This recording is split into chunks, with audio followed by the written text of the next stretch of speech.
Hola, hola, hola, hola. Dios les bendiga a todos y bienvenidos a nuestro canal Enseñanzas Bíblicas para Hoy con John Garzón.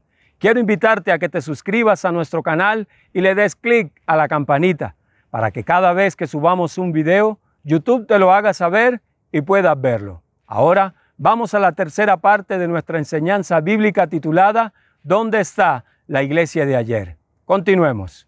En nuestro canal Enseñanzas Bíblicas para Hoy, en ocasiones anteriores hemos estado mirando acerca de la diferencia de la iglesia cristiana de hoy con respecto a la iglesia cristiana de ayer, basada en mi punto de vista y basada en mi historia de vida dentro del Evangelio.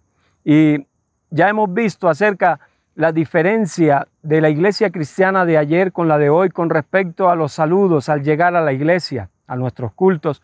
En la ocasión anterior estuvimos viendo acerca de los cambios que ha tenido la iglesia cristiana con respecto a los tiempos de alabanza y los tiempos de adoración. Pues bien, para el día de hoy, antes de entrar en la faceta que vamos a tocar hoy, quiero invitarle a leer la Biblia, la palabra de Dios en el libro de Jeremías, en el capítulo 6, versículo 16, donde dice la palabra: Así dijo Jehová, paraos en los caminos y mirad, y preguntad por las sendas antiguas, cuál sea el buen camino, y andad por él, y hallaréis descanso para vuestra alma, dice el Señor.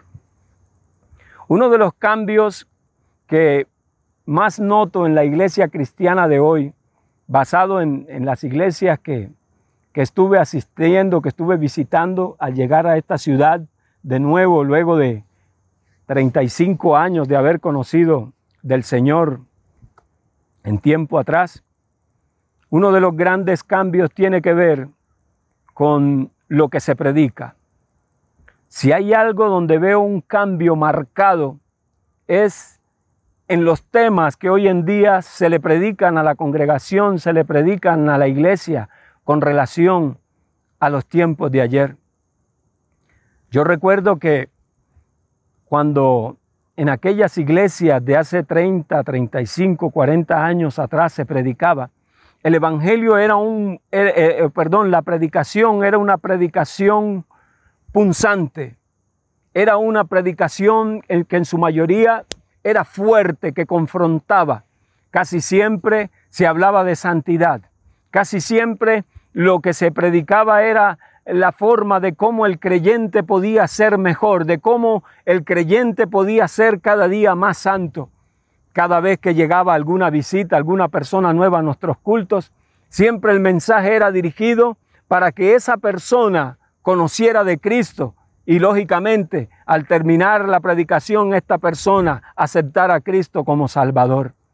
Recuerdo que en aquellos tiempos se le hablaba a la gente, como decíamos, al pan, pan y al vino, vino. Al mentiroso se le decía mentiroso.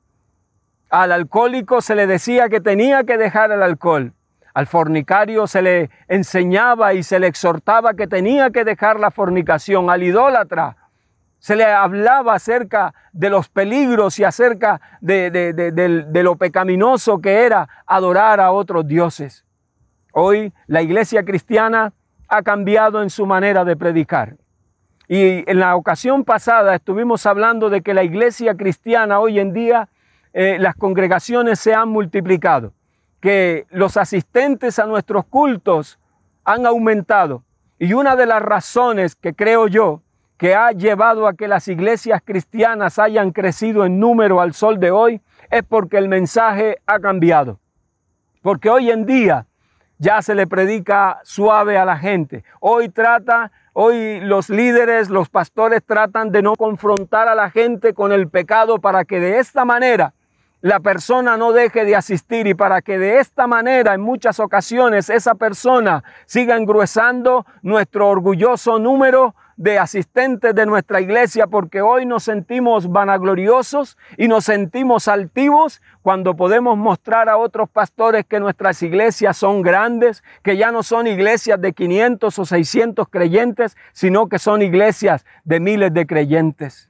Hoy se ha perdido de vista la cruz. Hoy se ha perdido de vista el sacrificio de Cristo en la cruz, en el Calvario. Hoy no se le habla a la gente, y si se habla muy esporádicamente, se le habla a la gente acerca del pecado. Hoy es casi, por no decir que imposible, suena muy raro escuchar que un pastor desde el púlpito le habla a sus feligreses de que Cristo viene, y mucho menos se le habla de que existe un infierno, de que hay una eternidad y que debemos estar preparados para enfrentar a la muerte. Hoy la gente puede vivir como quiera, porque nos hemos preocupado porque la gente esté cómoda, porque la gente esté tranquila y esté en una zona de relax y de relajo para que todo esté bien y nunca dejen de asistir a nuestras iglesias. He llegado a la conclusión de que hoy el eje de la iglesia, de que hoy el eje de nuestros cultos, lastimosamente, y me duele en el alma decirlo, en muchas ocasiones el eje no es Dios, el eje no es el Espíritu Santo. ¿Sabe alrededor de qué hoy caminan nuestras iglesias? ¿Alrededor de qué se levantan nuestras iglesias? Alrededor de la gente, alrededor de agradar a la gente. Hoy a nuestros pastores, a nuestros líderes, les da temor predicar un mensaje fuerte al creyente. Hoy nos da temor enfrentar a la gente con su pecado. Hoy nos da temor decirle al homosexual que debe cambiar su estilo de vida. Hoy nos da temor decirle al religioso que deje de adorar imágenes. Hoy nos da temor decirle a la persona que fuma, que se está destruyendo sus pulmones a través del humo del cigarrillo. Hoy nos da temor decirle que debe cambiar su manera de actuar, que debe de cuidar su cuerpo, porque su cuerpo es templo del Espíritu Santo. Hoy nos pesa mucho en el alma que un creyente deje de asistir a nuestra iglesia. Entonces, ¿qué hacemos? Tratamos de llevarlos con mensajes suaves, con mensajes de amor, con mensajes de éxito, con mensajes de triunfo, de cómo ser un campeón, de cómo ser un ganador. Hoy nuestros cultos, nuestras predicaciones, nuestras iglesias parecen sitios de psicología, sitios de positivismo, donde se le enseña a la gente, como dije antes, solamente a ser un triunfador. Y yo le pregunto, querido pastor, querido líder que me pueda estar viendo, que quizás Dios permita que usted me esté viendo a través de este canal. Yo le pregunto de todo corazón, ¿de qué sirve llevar a nuestra congregación a ser unos exitosos, a ser unos triunfadores o a ser unos campeones, cuando todos van rumbo al infierno? ¿De qué sirve? Como dijo Jesús en cierta ocasión, ¿de qué sirve que el hombre gane todo el mundo, pero se pierda su alma? Querido líder que me está viendo, que me está escuchando en esta ocasión, ¿de qué sirve enseñarle a la gente y exhortar a la gente a ser triunfadores y a ser unos victoriosos, a ser grandes empresarios, a ser personas adineradas, cuando en lo profundo de nuestro corazón sabemos que si siguen en la misma manera de vivir y que si siguen en su pecado y que si siguen comportándose de la manera en que se comportan delante de Dios, van rumbo al infierno? ¿De qué nos sirve? Querido amigo que me escucha, querido líder, querido pastor, ¿de qué nos sirve tener una iglesia inmensa cuando de ellos serán pocos los que van a lograr llegar al cielo? Si hay algo que a mí me ha preocupado durante mi vida en el Señor, desde que Dios me permitió predicar el Evangelio, es acerca del compromiso tan inmenso, de ese peso que tenemos en nuestros hombros quienes predicamos el Evangelio, acerca de qué clase de doctrina y acerca de qué clase de mensaje es el que estamos llevando a la iglesia. Porque dependiendo quiénes seamos, porque dependiendo de qué prediquemos, así mismo será el curso y así mismo será el futuro de la iglesia cristiana. No podemos esperar que un pastor o que un líder que no tenga nada de Dios pueda traer a Dios a su congregación. No podemos esperar que un líder o un pastor que no ore, que no busque de Dios, conduzca a la iglesia a buscar de Dios. ¿Sabe? Hoy en día nuestras iglesias veo una decadencia tremenda con respecto a la oración, con respecto al ayuno, con respecto a leer la palabra de Dios. Hoy, en nuestro afán porque el culto sea corto, hoy en nuestro afán porque nuestros creyentes, asistentes no se aburran, no dejen de venir a nuestra iglesia, ya ni siquiera oramos. Y si lo hacemos de una manera corta y de una manera rápida porque no podemos aburrir a nuestros creyentes. ¿Qué podemos esperar de una iglesia donde no se le enseña lo importante que es la oración? Yo pregunto, ¿acaso Jesús, acaso los discípulos no enseñaron la importancia de orar? ¿Por qué se saca hoy la oración de las iglesias? ¿Por qué se ha sacado la oración de nuestros cultos? Yo recuerdo un pastor, que Dios lo bendiga donde quiera que se encuentre, que cuando llegó a aquella iglesia donde yo asistía, introdujo la importancia de la oración. Y recuerdo que antes de cada culto, él empezó imponiendo 1 hora de oración. Lo recuerdo como si fuera ayer. Y recuerdo que nuestra iglesia, eso fue un impacto, fue algo que a muchos nos molestó. ¿Cómo era posible que este pastor nos iba a obligar a orar 1 hora antes del culto? Y empezamos a orar. Y era casi que un decreto tener que orar 1 hora antes de cada culto. Lo recuerdo muy bien. Pero ¿sabe? En medio de nuestras quejas y en medio de nuestra falta de deseo por orar, porque no estábamos acostumbrados a ello, empezaron a suceder grandes cosas en aquella iglesia. Recuerdo que Dios empezó a moverse en aquella iglesia. Recuerdo que empezó un gran avivamiento, y eso que lo hacíamos por obligación. Y lo que empezó en aquellos tiempos como una obligación en aquella iglesia a la cual yo asistía, ya fuimos cogiéndole el gusto, empezamos a enamorarnos de la oración. Entonces ya no orábamos por obligación, ya no orábamos porque teníamos que orar. Ahora era un gusto y era un deseo llegar antes aún de la hora, empezar a orar y a buscar de Dios. Ya entonces los ayunos no eran solamente los sábados, ya eran 3 y 4 días en la semana que ya ayunábamos. Ya los ayunos no eran de 9 a 12, no, ya eran ayunos de 9 de la mañana hasta 2 y 3 de la tarde, ayunos de 7 de la mañana hasta las 3 y 4 de la tarde. Eran tiempos gloriosos. Yo recuerdo aquella iglesia, la altura donde aquella iglesia llegó.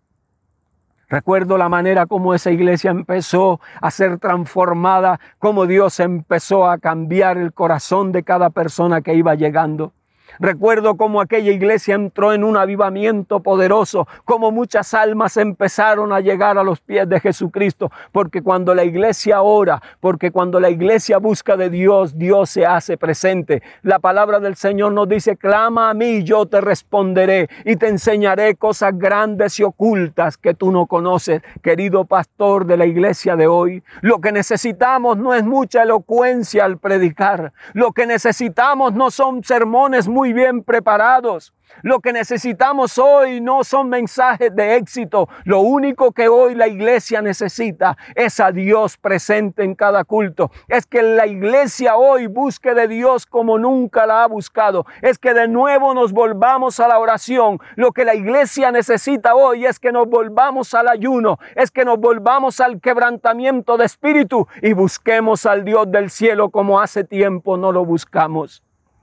Pastor, ¿cuándo fue la última vez que lloraste en la presencia de Dios? ¿Cuándo fue la última vez que oraste? ¿Cuándo fue la última vez que tuviste un tiempo en la madrugada donde hablaste con Dios y te vaciaste y te quebrantaste delante de Dios y entregaste todas tus fuerzas y entregaste todos tus problemas en las manos de Dios? ¿Cuándo fue la última vez? ¿Cómo podemos esperar hoy cultos de oración y cómo esperar hoy predicaciones de oración cuando nuestros mismos líderes y nuestros mismos pastores ni siquiera oran? Cuando hace tiempo que no tienen un encuentro personal con Dios a través de la oración. Y como venía diciéndoles, yo quedo asombrado, créamelo, se lo digo de corazón, cómo se ha sacado la oración de nuestros cultos. A veces les da hasta lidia orar para empezar el culto. Y como el reloj es el que manda, ni para predicar se ora. Yo recuerdo que antes nuestros pastores, antes de predicar, ponían en las manos de Dios su predicación, su sermón, su lectura. Y cuando ellos predicaban con poder, tocaban las fibras más íntimas de nuestro corazón, nos hacían ver el pecado, nos hacían ver la realidad de nuestras vidas y no nos enojábamos, no, sino que éramos compungidos y éramos ministrados y quebrantados hasta el punto de pedirle a Dios que nos ayudara a cambiar. Hoy se ha sacado, además de la oración, se ha sacado la Biblia. Yo tengo una experiencia muy tremenda de cuando me convertí al Evangelio, porque cuando yo me convertí al Señor, el primer gran reto que tenía todo creyente al venir a los pies de Cristo, el primer gran reto era salir al frente y hacer la oración de fe, aceptar a Cristo como Salvador en público. Y muchos tuvimos temor de hacerlo, muchos nos detuvimos en ese paso por el solo hecho de no pasar la vergüenza o la pena de que todos nos vieran que ahora habíamos aceptado a Cristo. Pero si había un segundo paso, si había un segundo reto quizás mayor al primero, era el hecho de poder cargar la Biblia en nuestra mano, porque cuando yo me convertí al Evangelio, era casi que un deber y una obligación cargar la Biblia en nuestra mano. Yo recuerdo que cuando yo decidí llevar la Biblia a los cultos, yo recuerdo una Biblia muy viejita que me dio mi abuela. Era una Biblia que la pasta, la parte de afuera era de cartón y tenía como varios colores. Y yo recuerdo que cuando yo fui enfrentado a llevar la Biblia, eso sí que se formó un gran problema en mí. ¿Por qué? Porque cargar la Biblia, que me vieran en mi vecindario, que me vieran en mi barrio, cargar la Biblia para mí era muy difícil, porque yo antes de haber conocido el Evangelio fui uno de los que, en términos de hoy en día, fui uno de los que me burlé de aquellos hijos de creyentes y de aquellos que algún día habían hecho su decisión por Cristo. Yo me burlaba de los evangélicos y dicho en términos de hoy en día, yo hacía bullying a los hijos de creyentes del Evangelio. Y ahora que vieran que John Garzón se había convertido al Evangelio, ¿cómo era posible eso? Pues bien, el primer reto lo había pasado, ya había pasado al frente y había aceptado a Cristo como Salvador frente a una cantidad de personas que ni siquiera me conocían, no sabían quién era yo. Estuvo fácil ese reto, pero ahora que todos me vieran con la Biblia en la mano, eso sí que lo pensé. Y recuerdo que durante mucho tiempo yo tomaba una bolsa, así que cuando me vieran pasar todos pensarían que iba a la tienda o que iba al supermercado. Todos se podían imaginar menos que yo llevase una Biblia allí en esa bolsa. Y cuando ya estaba llegando a la iglesia, al templo, faltando unas 2 o 3 cuadras, yo recuerdo muy bien que yo entonces miraba para todos lados, me aseguraba que nadie me estuviera mirando y con mucho cuidado sacaba la Biblia de la bolsa, me guardaba la bolsa y me ponía la Biblia aquí en el pecho y así llegaba al templo. Eso lo hice durante mucho tiempo. En ese tiempo no se permitía que nadie llegara al templo sin Biblia. Eso era casi que un pecado, llegar a la iglesia sin Biblia. Y recuerdo muchas veces algunos pastores que regañaban a los creyentes porque los veían que no tenían Biblia, o quizás llamaban a alguien, hermano Juan o hermano Carlos, lea Mateo capítulo 5, versículo 3, y el hermano no tenía Biblia. ¡Ay! Qué problema en el que se metía el hermano Juan y el hermano Carlos, porque el pastor se dio cuenta que ese creyente no llevó la Biblia. Recuerdo también de que siempre en la escuela dominical llegaba un momento en que cada creyente tenía que decir por lo menos un versículo que había aprendido durante la semana. Yo lo recuerdo muy bien. Entonces el pastor empezaba. Él era el primero que decía el versículo. Y por decir algo decía, Jesús dijo, yo soy el camino, la verdad y la vida. Juan capítulo 14, versículo 6. Dios bendiga al hermano Juan. Entonces el hermano Juan inmediatamente tenía que pararse como un resorte y decir su versículo y luego bendecir a otro. Y así todos decíamos el versículo que habíamos aprendido. Claro, lógicamente no faltaba el que había pasado por alto esto y no había aprendido ningún versículo.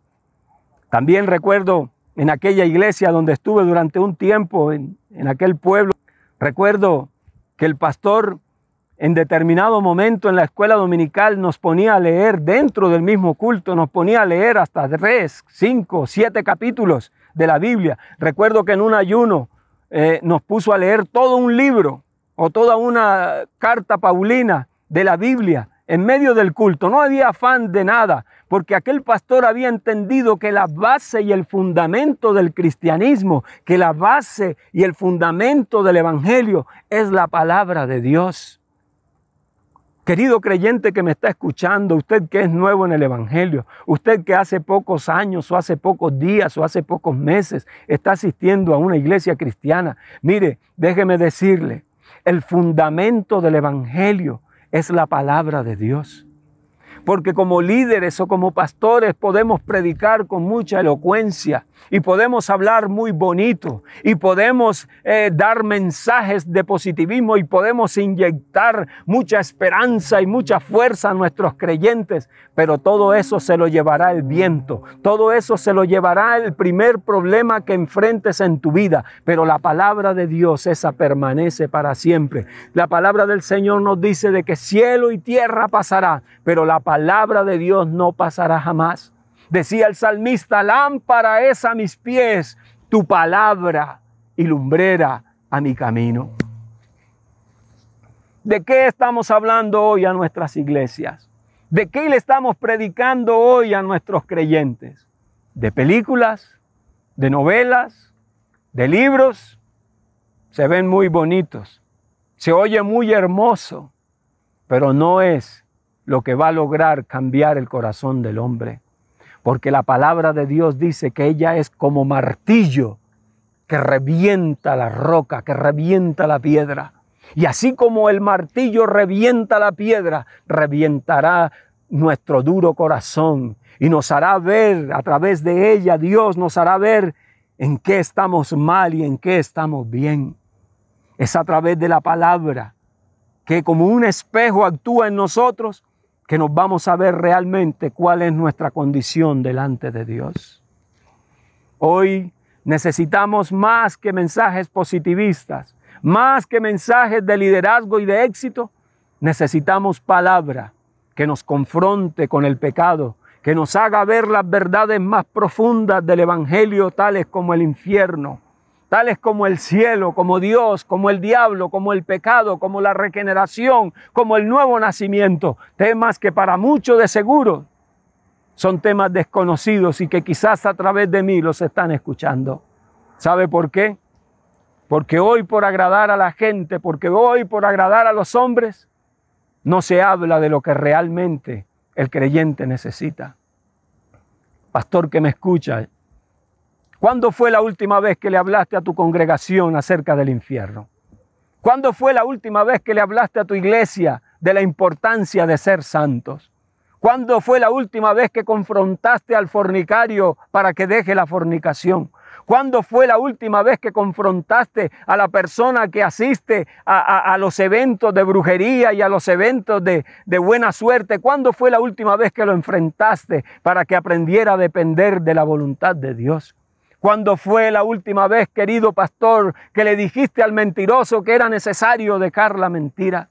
¿Cuándo fue la última vez, querido pastor, que hablaste a tu iglesia acerca de la importancia de la llenura del Espíritu Santo, acerca de la importancia de buscar a Dios en estos tiempos tan difíciles en que estamos viviendo? ¿Cuándo fue la última vez, querido pastor, que le hablaste a tu congregación de que Cristo viene, de que tenemos que estar preparados? Y mucho más ahora cuando estamos viendo guerras como nunca antes, cuando estamos viendo pestes y estamos viendo enfermedades que nos hablan de que Cristo está a las puertas.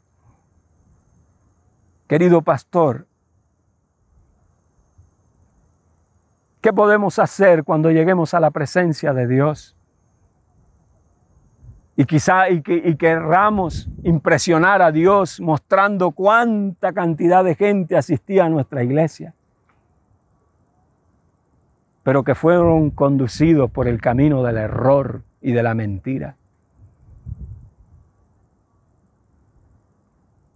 Viene a mi mente en este momento el caso del rey Saúl, cuando Dios a través del profeta Samuel le había enviado y le había mandado acabar con todo un pueblo y con su rey y aún con sus animales.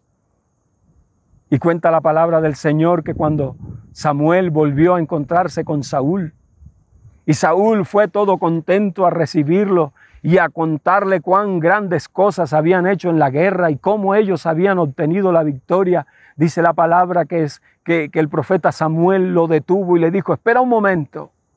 Está muy hermoso lo que estoy escuchando, muy hermoso todo lo que has hecho. Pero ¿qué es ese bramido de ovejas y de corderos que oigo a la distancia? Entonces Saúl, esperando ser felicitado por el profeta Samuel, le dijo a Samuel: Samuel, fue que tomé la decisión de no acabar con las ovejas y los corderos de aquel pueblo para sacrificarlos a Dios. Y otra cosita, Samuel, al rey tampoco maté. Está vivo, mira, ven, te lo presento. Él esperó ser felicitado. Saúl pensó que iba a impresionar a Samuel. Saúl pensó que Dios iba a ser impresionado y hasta se iba a quitar el sombrero, que quizás Dios se iba a sentir impresionado, impactado por sus grandes logros. Pero Samuel le dijo: ¿de qué ha servido todo lo que has hecho si no has agradado a Dios? ¿De qué vale todo lo que has hecho, querido pastor y líder, si a la larga no hemos agradado a Dios? Si hemos llenado nuestros templos de gente, pero no hemos llenado el cielo con personas salvas. ¿Cuál es nuestro afán? De ampliar el camino estrecho del Evangelio. Jesús dijo que estrecha era la puerta y que angosto era el camino de la salvación y que pocos entrarían por él. ¿Cuál es nuestro afán hoy por abrir ese camino, por ampliar las puertas del Evangelio para que entren todos y vivan de la manera que quieran, y que el homosexual entre y haga lo que quiera, y que el fornicario entre y haga lo que quiera, y todo mundo entre y esté como si hiciéramos parte de un club, cuando en realidad lo que nos debe preocupar es agradar a Dios y que más personas lleguen a los pies de Cristo y sean salvas? Triste realidad. Triste cambio ha tenido nuestra iglesia de hoy con respecto a la iglesia de ayer. Vamos a dejar nuestra enseñanza bíblica para hoy con John Garzón hasta aquí. Pero quiero invitarte para que sigas pendiente a nuestra próxima enseñanza bíblica, porque de seguro va a ser de bendición para tu vida. Así que espero que Dios te bendiga y hasta una próxima. Chao, chao.